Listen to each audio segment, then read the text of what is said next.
Queridos amigos e amigas, bom dia, é hora da Ave Maria. Rezemos juntos, em nome do Pai e do Filho e do Espírito Santo. O anjo do Senhor anunciou a Maria, e ela concebeu do Espírito Santo. Ave Maria, cheia de graça, o Senhor é convosco. Bendita sois vós entre as mulheres, e bendito é o fruto do vosso ventre, Jesus. Santa Maria, Mãe de Deus, rogai por nós, pecadores, agora e na hora de nossa morte. Amém. E Maria disse: Eis aqui a escrava do Senhor. Faça-se em mim segundo a vossa palavra. Ave Maria, cheia de graça, o Senhor é convosco. Bendita sois vós entre as mulheres, e bendito é o fruto do vosso ventre, Jesus. Santa Maria, Mãe de Deus, rogai por nós, pecadores, agora e na hora de nossa morte. Amém. E o Verbo de Deus se fez carne e habitou entre nós.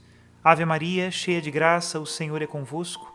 Bendita sois vós entre as mulheres, e bendito é o fruto do vosso ventre, Jesus. Santa Maria, Mãe de Deus, rogai por nós, pecadores, agora e na hora de nossa morte. Amém. Rogai por nós, ó Santa Mãe de Deus, para que sejamos dignos das promessas de Cristo. Oremos. Infundi, Senhor, em nossas almas a vossa graça. Nós o suplicamos, para que nós que conhecemos pelo anúncio do anjo a encarnação de Jesus Cristo, vosso Filho e nosso Senhor, cheguemos por sua paixão e morte de cruz à glória da ressurreição da carne. Pelo mesmo Cristo nosso Senhor. Amém. Em nome do Pai, do Filho e do Espírito Santo. Amém. Queridos irmãos e irmãs, compartilho com vocês a homilia do domingo passado, solenidade de São Pedro e São Paulo. Que ela seja de proveito para a sua reflexão no dia de hoje e aumente em nós este sentimento de fidelidade a Jesus Cristo e à sua Igreja. Escutemos. Meus queridos irmãos e irmãs, hoje nós celebramos o martírio dos dois apóstolos, São Pedro e São Paulo. E é interessante nós meditarmos sobre o tema do martírio, porque para nós o martírio é o ato mais alto da fé. E por quê? Hoje em dia parece que nós chamamos de martírio o tema da morte, ou seja, para nós qualquer morte poderia ser chamada martírio, mas isso é esquecer verdadeiramente o significado de um martírio. A palavra martiria, do grego, que é da onde sai a nossa palavra martírio em português, significa literalmente testemunho. Mais do que a morte, o martírio se caracteriza pelo testemunho de uma verdade. E nós celebramos o martírio de Pedro e Paulo porque eles, com este ato, mostraram publicamente que conformaram a sua vida à vida de Jesus Cristo. O primeiro mártir, sem dúvida, foi o mártir do Calvário, aquele que veio dar testemunho da verdade. E o nosso martírio só tem significado se nós também conformarmos a nossa vida com esse testemunho da verdade, que é o testemunho de Cristo. E no caso dos apóstolos, o tema do martírio tem ainda uma importância maior. Por quê? Porque os apóstolos foram aqueles escolhidos por Jesus Cristo para nos transmitirem a sua palavra e a sua verdade. De tal modo que nós dizemos que a revelação terminou com a morte do último apóstolo. Depois dos apóstolos, nada mais pode ser acrescentado à nossa fé. Toda ela já estava ali, na pregação dos apóstolos, que com o auxílio do Espírito Santo ensinaram tudo e somente aquilo que Deus quis que eles ensinassem. Tudo já estava ali. E qual é então a nossa tarefa? Bom, em primeiro lugar, transmitir aquilo que nós recebemos. É desse modo que São Paulo lá em Coríntios fala da Eucaristia, né? Eu vos transmito aquilo que eu mesmo recebi. Em primeiro lugar, isso. E em segundo lugar, nos aprofundarmos e tirarmos daquilo que os apóstolos nos ensinaram todas as suas consequências. É interessante, 2000 anos de pregação evangélica, 2000 anos de homens e mulheres que se dedicam a viver o Evangelho, estudar o Evangelho, rezar o Evangelho, pregar o Evangelho, e até hoje nós ainda estamos tirando novos tesouros do Evangelho. Seja dos 4 Evangelhos, que são o núcleo do testemunho de Jesus Cristo, seja dos outros escritos dos apóstolos, que são um aprofundamento dessa primeira mensagem que Jesus Cristo nos deu. Por isso, meus irmãos, mais uma vez, a importância de nós celebrarmos o martírio de Pedro e o martírio de Paulo, homens que foram transformados por Deus e são para toda a igreja de todos os tempos, não só do seu tempo, mas de todos os tempos, testemunhas e garantia de que nós estamos na verdade do Senhor. E é interessante colocar os dois numa mesma data, porque eles não foram martirizados na mesma data. Pedro foi martirizado primeiro que Paulo. O que coincide nos dois é que ambos foram martirizados em Roma, por vontade de Deus. A providência de Deus tirou Pedro lá de Betsaida, que não era um lugar assim muito bem falado, digamos assim, né? Depois Pedro foi para Cafarnaum, ali foi aonde ele conviveu com Jesus Cristo. De fato, a casa de Pedro no Evangelho é chamada de casa de Jesus, e Cafarnaum, que é a cidade de Pedro, muitas vezes também no Evangelho é chamado de a cidade de Jesus. Jesus voltava sempre para o seu quartel-general em Cafarnaum, podemos dizer assim. Depois acompanhou Jesus nas suas peregrinações pela Galileia, até que chegou a Jerusalém, onde Jesus Cristo foi crucificado e ressuscitou ao 3º dia. Ali também estavam os apóstolos, ali perseveraram em oração para receberem a graça do Espírito Santo.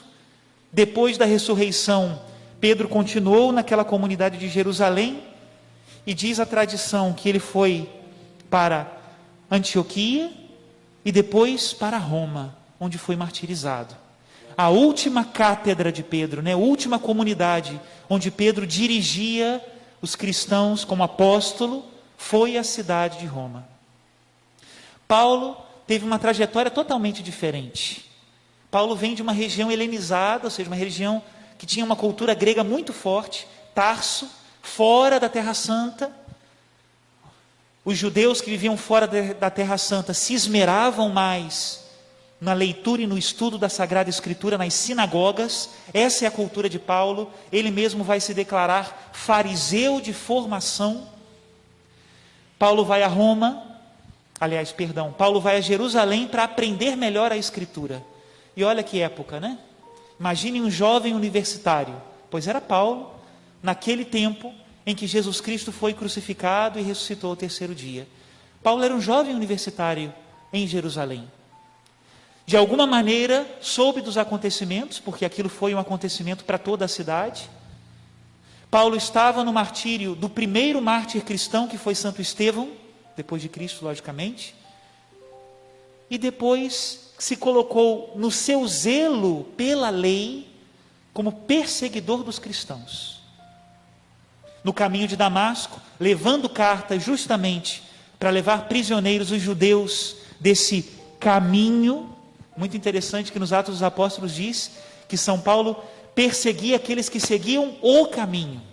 De algum modo já era esse o modo como se dirigiam a Cristo, talvez de um modo um pouco cifrado, né? Jesus que disse, eu sou o caminho, a verdade e a vida, pois os cristãos eram aqueles que seguiam o caminho. E Paulo foi atrás disso, né?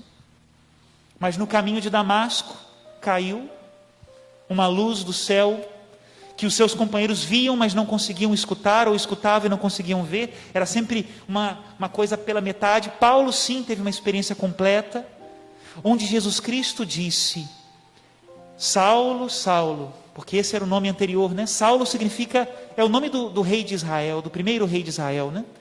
É um nome de grandeza, né? Saulo, Saulo, por que me persegues? Interessante. Saulo perseguia a igreja, mas Jesus toma para si, por que me persegues? E a pergunta de Saulo é, Senhor, quem és? E ele responde: eu sou Jesus, a quem tu persegues. Esse encontro muda a vida de Paulo, né? Saulo, então, que era um nome para gente grande, digamos assim, nome de grandeza, se transforma em Paulo. Paulo significa literalmente pequeno. Assim como Pedro teve o seu nome mudado de Simão para Pedro, Saulo teve o seu nome mudado de Saulo para Paulo, pequeno. E ele mesmo se entendia pequeno. Inicialmente viveu o impacto daquela primeira conversão, foi para a região da Arábia, onde fez um retiro de mais ou menos 3 anos, depois volta para Tarso e começa a dar testemunho do que aconteceu para ele. Mas tem uma grande preocupação: não posso correr em vão, não posso pregar uma mensagem que seja uma mensagem vã. E o que Paulo faz? Sobe a Jerusalém, passa 15 dias com Pedro, conhece nesse lugar também a um outro apóstolo, Tiago, e aí sim, com tranquilidade, vai junto com Barnabé e começa a pregar o Evangelho. O Evangelho que inicialmente era pregado aos judeus, começa a ser pregado entre os pagãos, tem um probleminha lá, eles têm que resolver isso no Concílio de Jerusalém, e outra vez, já agora com Tito e Barnabé, Paulo sobe outra vez a Jerusalém, e lá encontra, além de Pedro e Tiago, um outro apóstolo, João. E ele mesmo diz que eram considerados as colunas da igreja. E esse homem, transformado pelo Espírito Santo, começa a ser o pregador, não só para os judeus, mas o pregador dos gentios. Ele diz: a Pedro foi confiado a evangelização dos judeus, porque Pedro continuava pregando nas sinagogas, apesar de ter pregado também ao centurião Cornélio e também ter pregado a pagãos. E Paulo, preferencialmente, pregava não mais tanto nas sinagogas, como foi a sua primeira viagem, mas nas outras viagens pregava preferencialmente aos pagãos. E muitos gentios ou pagãos, homens e mulheres que não eram da cultura judaica, se aproximaram de Cristo pelo testemunho de Paulo. 2 homens tão diferentes na sua formação, na sua cultura, em muitas coisas, no seu modo de conversão. Um conviveu com Cristo, o outro só o encontrou já ressuscitado no caminho de Damasco. Mas essas diferenças se igualaram a zero. Qual é a grande coincidência que uniu o caminho desses 2 homens? A procura da glória de Deus. Meus irmãos, não podemos perder essa centralidade de Deus e da mensagem de Cristo. Isso é o que nos iguala. Todo o resto nos separa. Às vezes a gente fica pensando: meu Deus, realmente, né? 2 homens tão diferentes agora num mesmo caminho? Claro que sim, porque procuravam a glória de Deus em tudo. Nos seus sofrimentos, a glória de Deus. Nas pregações que faziam, a glória de Deus. No serviço ao outro, a glória de Deus. É algo totalmente diferente quando nós procuramos a nossa própria glória, não é verdade? Às vezes nós somos tão parecidos, formações parecidas, às vezes até da mesma família, mas se nós procuramos somente a nossa própria glória, nós nos dividimos. Os apóstolos hoje vêm nos dizer que nós precisamos de fato dar a vida para procurar a glória de Deus. E essa glória de Deus não é uma questão de opinião pessoal, sabe? O grande tesouro que nós recebemos dos apóstolos, além do seu martiria, do seu testemunho, é a verdade da fé. Parece que hoje nós vivemos num mundo em que, para a igreja existir, ela tem que virar uma feira livre, um self-service de doutrinas, onde cada um pega aquilo que lhe agrada e rejeita aquilo que não quer. Parece que vale tudo, mas não pode ser assim.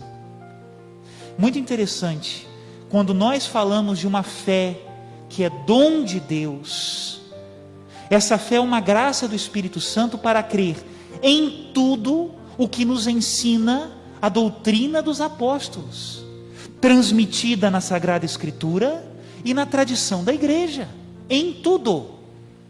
Se a fé for uma questão de convencimento, não é fé dom de Deus, ainda é uma fé humana, e é um problema.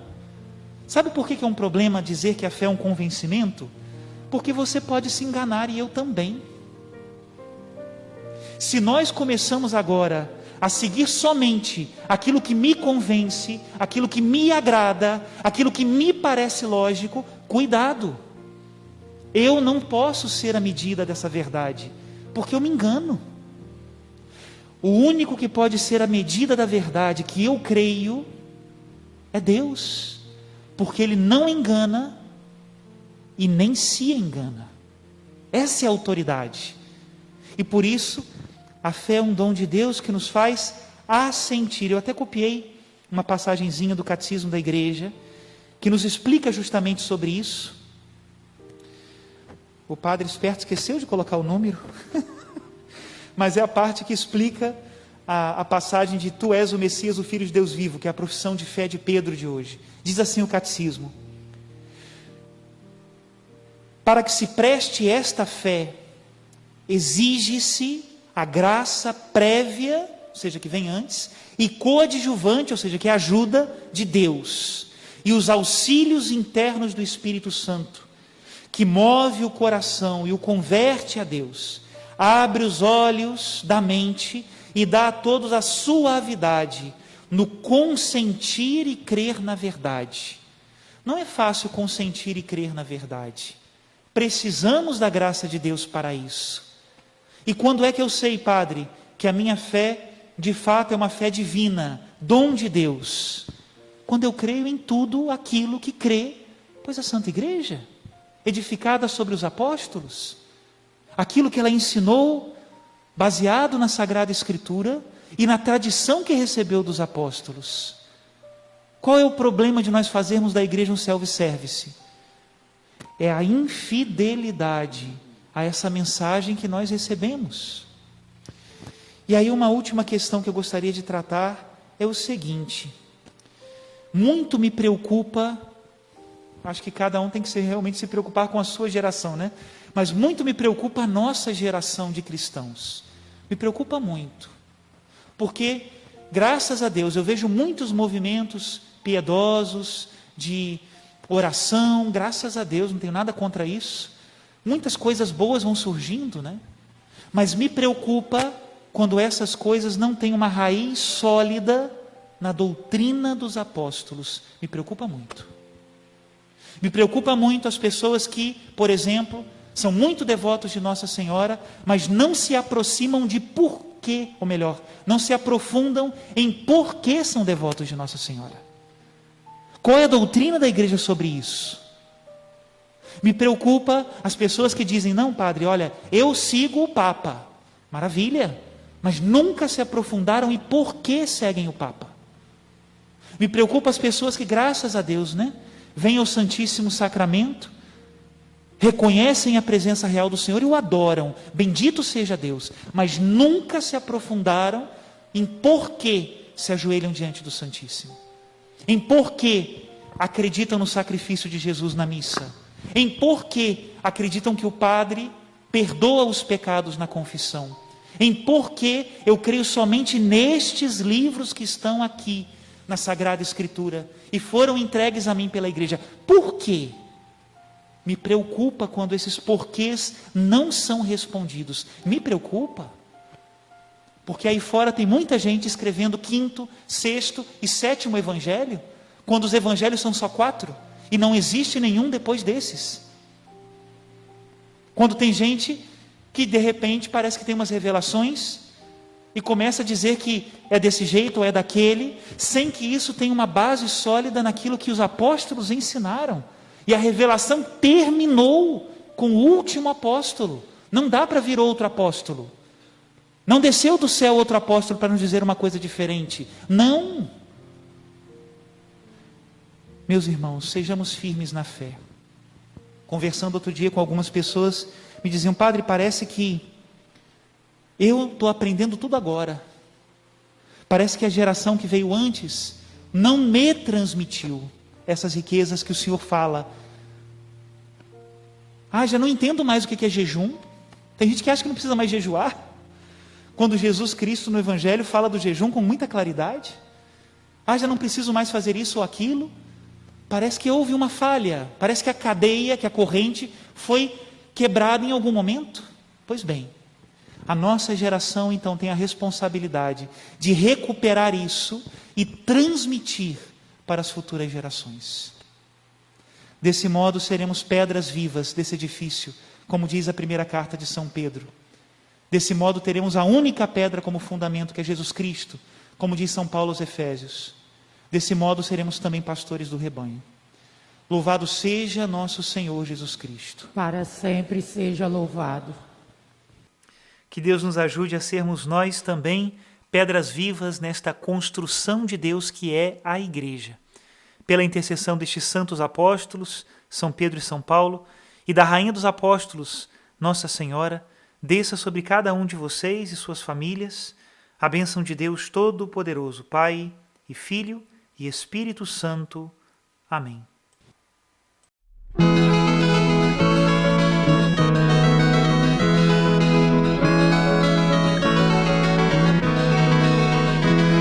Senhor, se tu me chamas, eu quero te ouvir. Se queres que eu te siga, respondo, eis-me aqui. Profetas te ouviram e seguiram tua voz, andaram o mundo afora e pregaram sem temor. Seus passos tu firmaste, sustentando seu vigor. Profeta, tu me chamas, vê, Senhor, aqui estou. Senhor, se tu me chamas, eu quero te ouvir. Se queres que eu te siga, respondo, eis-me aqui. Nos passos de teu filho, toda a igreja também vai, seguindo teu chamado, e ser santa qual Jesus. Apóstolos e mártires se deram sem medir. Apóstolo, me chamas, vê, Senhor, estou aqui. Senhor, se tu me chamas, eu quero te ouvir. Se queres que eu te siga, respondo, eis-me aqui. Os séculos passaram, não passou porém tua voz, e chama ainda hoje, e convida a te seguir. A homens e mulheres que te amam mais que assim, e dizem com firmeza, vê, Senhor, estou aqui. Senhor, se tu me chamas, eu quero te ouvir. Se queres que eu te siga, respondo, eis-me